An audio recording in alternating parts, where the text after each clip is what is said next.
It's February 3rd here in Seoul, and I'm Kim Dami. We begin with these stories making the headlines at this hour. Starting with U.S. President Donald Trump's new tariff plans. Trump is determined to slap tariffs on China, Mexico, and Canada, saying that the pain from the tariffs will be worth the price. Affected countries vowed a swift response, including China, with a warning it would sue the U.S. at the World Trade Organization.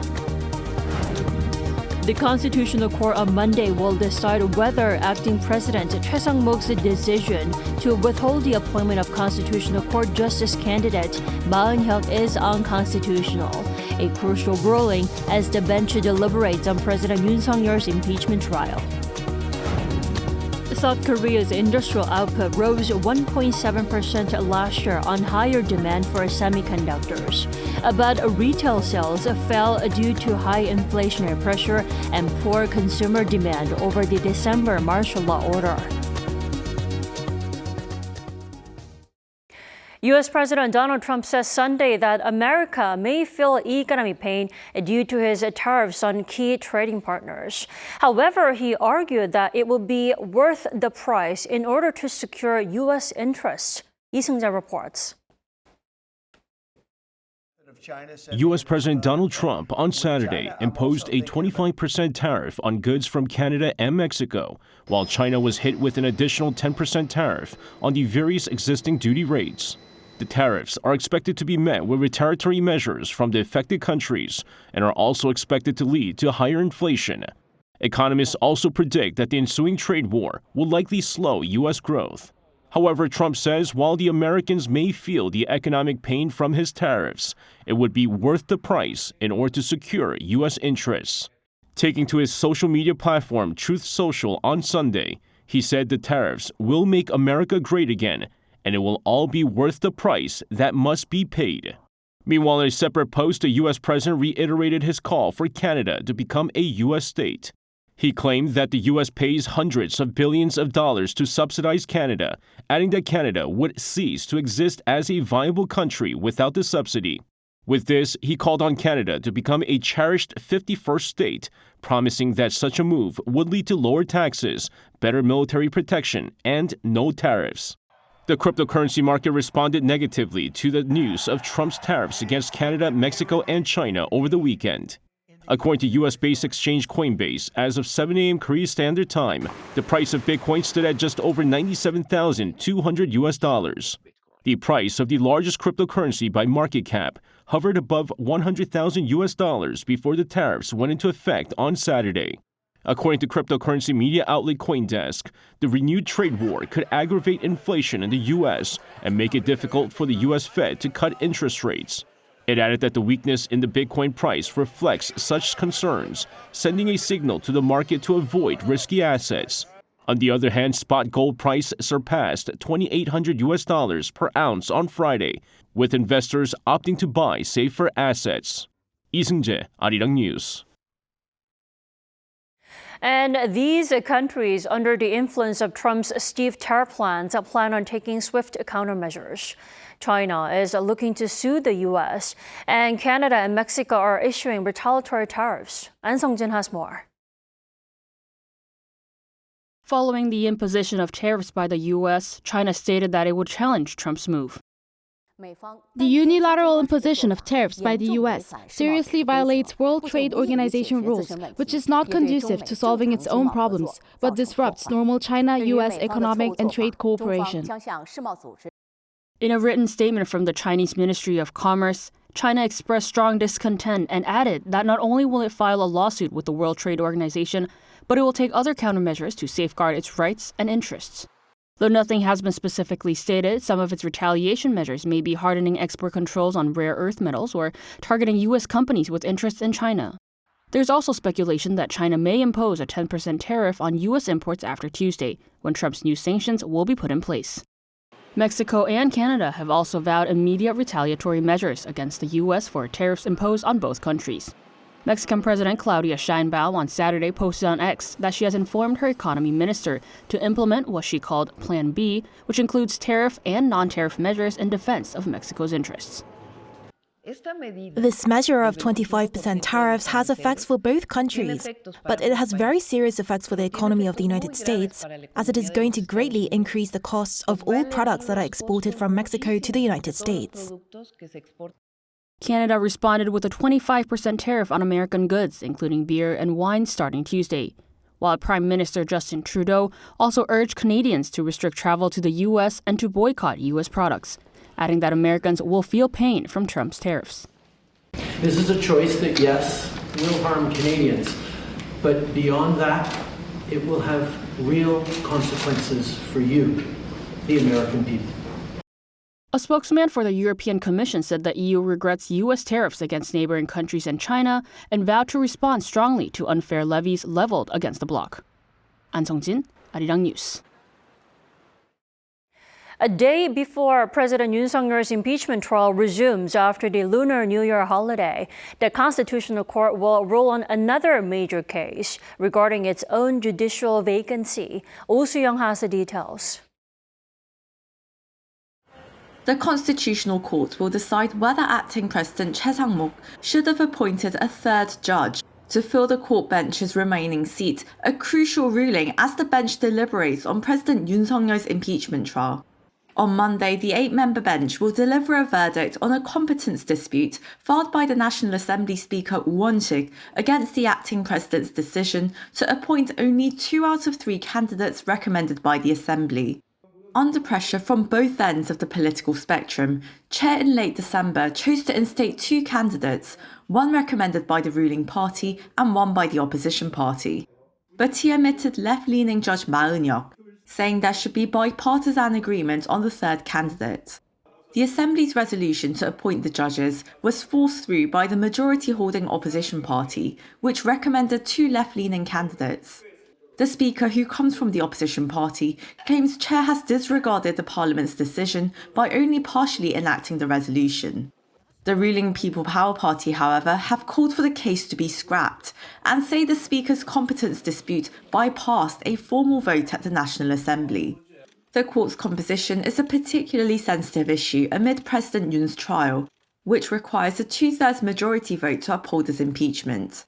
The ruling party and Yoon supporters have raised concerns about the political orientation of the bench, with the president's legal team requesting the recusal of 3 justices on Saturday, citing their connections to a left-leaning legal organisation and their associations with key figures espousing Yoon's impeachment. If the court finds Choi Sang-mok's partial appointment unconstitutional, there would be significant pressure on the acting president to appoint Ma Eun-hyuk as the 9th justice to the bench. However, as the ruling is not binding, observers say it is likely Chair will sustain the 8-member bench until a compromise is reached between the ruling and opposition parties. Oh Soo-young, Arirang News. Now, on to the latest on the martial law saga. Starting this week, President Yoon faces 2 trials, his impeachment trial and a criminal one. Let's head to Seoul Detention Center where he's currently being held. Do-yeon, what is the scene like there, and walk us through what President Yoon has in store this week?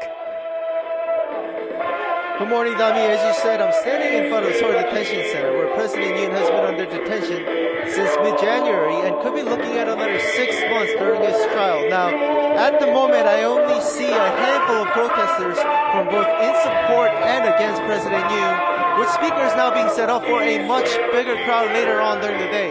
But I do see a large police presence already here to secure the area. Now, as for the trial schedule for President Yoon this week, he's set to appear at the Constitutional Court on Tuesday and Thursday. Some key witnesses are set to be at the court with him then. To be exact, key military personnel would take witness stand who can testify to use orders during the declaration and the brief execution of martial law. They include Yeo In-young, former chief of the Defense Counterintelligence Command, and others. NIS Chief Cho Tae-yong and the National Security Advisor Shin Won-sik have also been asked to be there as witnesses by Yoon's legal team. Now, this is not the only trial Yoon is facing. His criminal trial also has begun, and this means he could be appearing at 2 different courts 3 times a week. And because of this, Yoon's legal team requested the Constitutional Court to stop the review of his impeachment motion as there is a criminal case going on for the same reason, his declaration of martial law. According to Article 51 of the Constitutional Court Act, this is a possibility. Meanwhile, the legal team is also looking at requesting bail for President Yoon to have him released during the trials. Right, Toyan, while the legal team may try to get President Yoon out of detention, he is allowed to receive visitors. Who's making their way to the detention center today?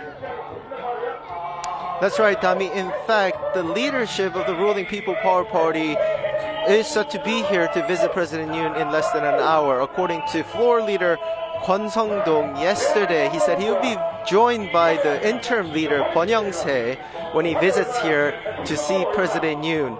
Now, this is the first time the two top leaders of the party pay their visit to President Yoon here at the detention center. While they received criticism from both within and outside the party, Kwon, the floor leader, made it clear that it is a personal visit. He said the point isn't to discuss the ongoing trial or the political scene, but to show support for an old friend.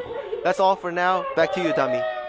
Alrighty, Toyan, thank you for that report. That was our Kim Do-yeon reporting live from the Seoul Detention Center this morning. Things are looking to be even more hectic for President Yoon now that he has to brace for two simultaneous trials. We discuss more with legal expert Jung Hwang. Good morning. So busy weeks ahead for President Yoon now that the holidays are over. What do you think about the prospect that the court will speed up the impeachment trial, considering that it's the trial of a sitting president and that he is under detention? I'm not sure if the Constitutional Court will speed up the process. I mean, until now, they've been at a pretty, fast, brisk speed. And I think they'll just continue on. And I think they made it clear that their priority is the impeachment trial because, we don't have a president. And, not just that, the kind of charges against President Yoon Suk-yeol is insurrection. In the criminal trial, basically he faces either the death penalty or life imprisonment. So I think the Constitutional Court kind of realizes the gravity of the situation and would like to wrap up this impeachment trial as fast as possible. And I think we're seeing that in motion right now. Right, especially to fill up that leadership vacancy. Now, I do have to point out witnesses are scheduled to appear again this week. What aspects will the Constitutional focus on, do you think? So last week, we saw President Yoon and his lawyers tell a lot of stories about how President Yoon was justified in declaring martial law, and he was not really serious about with the martial law the decree and so forth. And a lot of them have actually conflicted with what we know from various prosecutorial investigations that have taken place of all the generals who participate in the martial law. So basically, we'll see these witnesses directly contradicting various stories we heard from President Yoon and his legal team, and we'll see how they respond.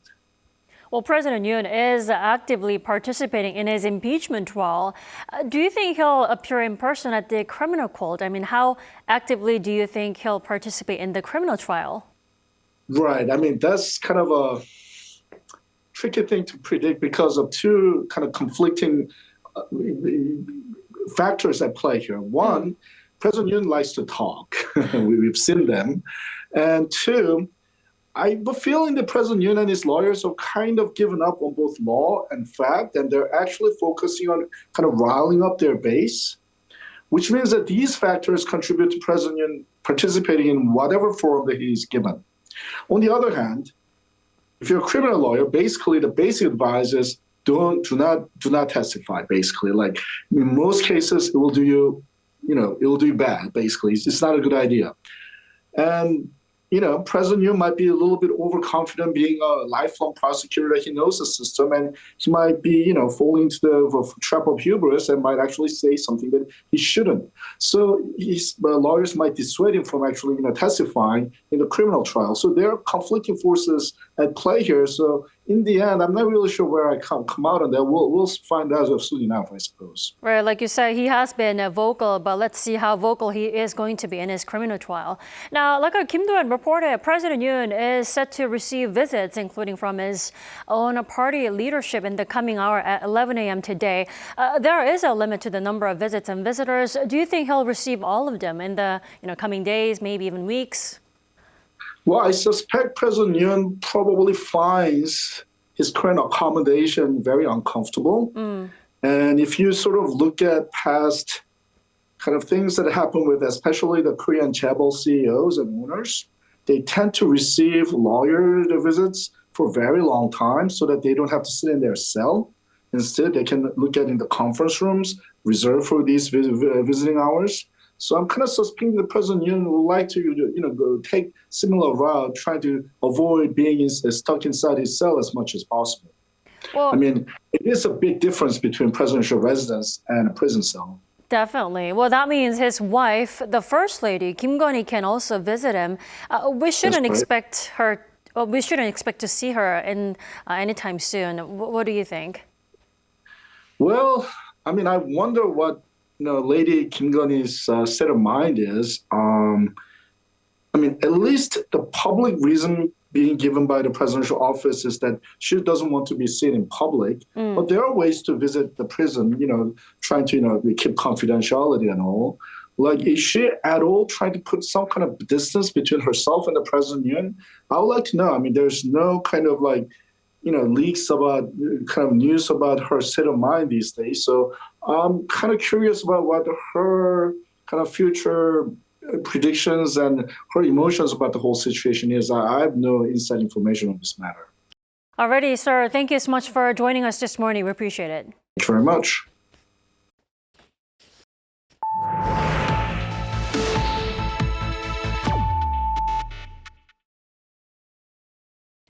South Korea's industrial production rose for the first time in 4 months in December, rounding off the year with an overall rise. Data from Statistics Korea Monday show that industrial output rose by 2.7% in the last month of 2024, contributing to an increase of 1.7% for the entire year compared to 2023. Now, manufacturing output showed growth due to a boom in the semiconductor sector, while services output continued to show a downturn. This comes on the back of weak performance in the retail and wholesale sectors, especially with domestic demand failing to recover from the fallout of the December martial law declaration. North Korea has openly denounced the Trump administration for the first time since Donald Trump returned to office. According to the Korean Central News Agency on Monday, North Korea's foreign ministry condemned new U.S. Secretary of State Marco Rubio for calling Pyongyang a rogue state. It also called the remarks slanderous and reiterated the U.S.'s unchanged hostile policy toward Pyongyang, stating it is absurd for the world's most troublesome country to call others troublesome. The North appears to be commenting on remarks made by Rubio on a U.S. podcast on January 30th, where he said the world is becoming multipolar with rogue states, including Iran and North Korea, to deal with. South Korean golfer Kim A-lim kicked off her 2025 season with an LPGA Tour season opener victory on Sunday. Kim held off top-ranked Nelly Korda in the final round at the LPGA Hilton Grand Vacations Tournament of Champions in Orlando, Florida, to shoot a 5 under 67 on the day and finish at 20 under par overall.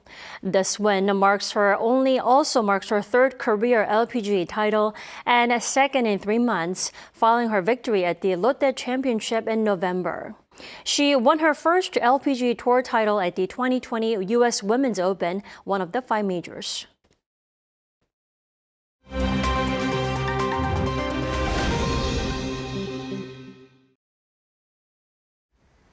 Good morning, I'm Choi Ji-hee, and this is The World Now.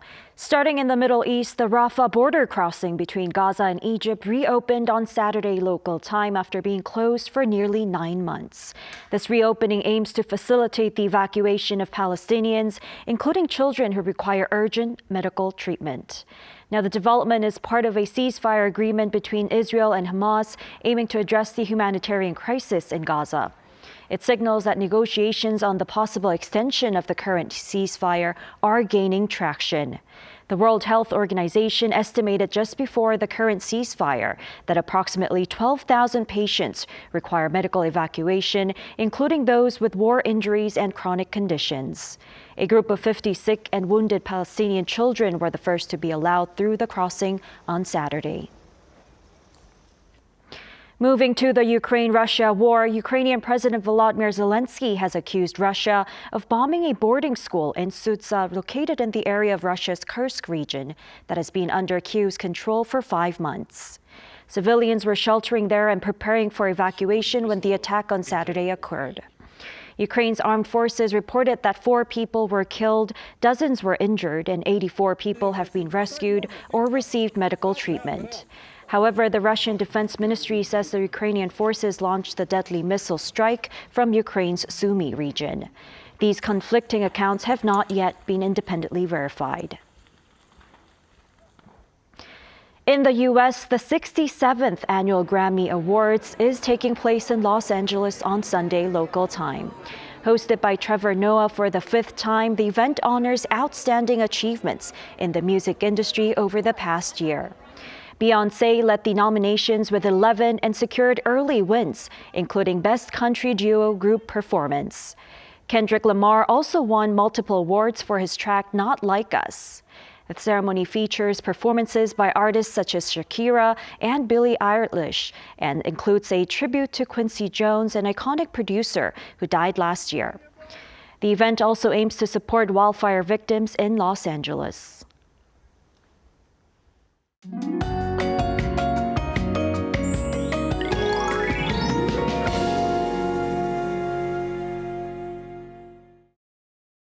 Today is Ipchun, the start of spring on the seasonal calendar, but brace for the coldest week of the season. Forget about the weekend's warmth.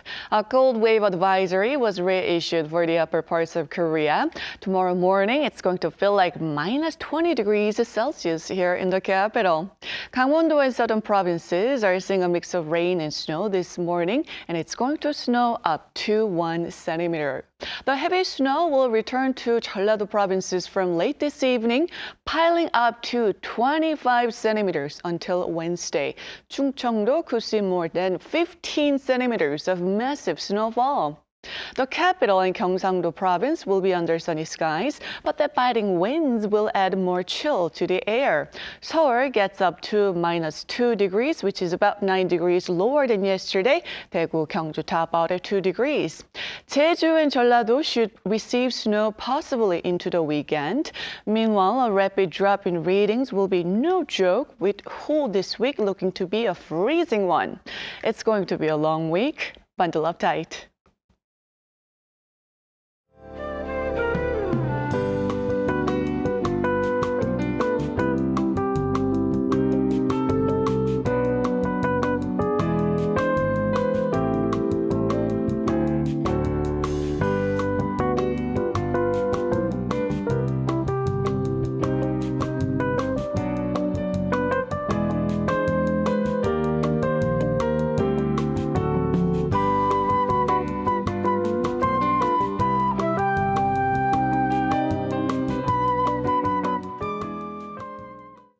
That wraps up our morning edition of Arirang News. Thanks for watching and have a wonderful start to the week.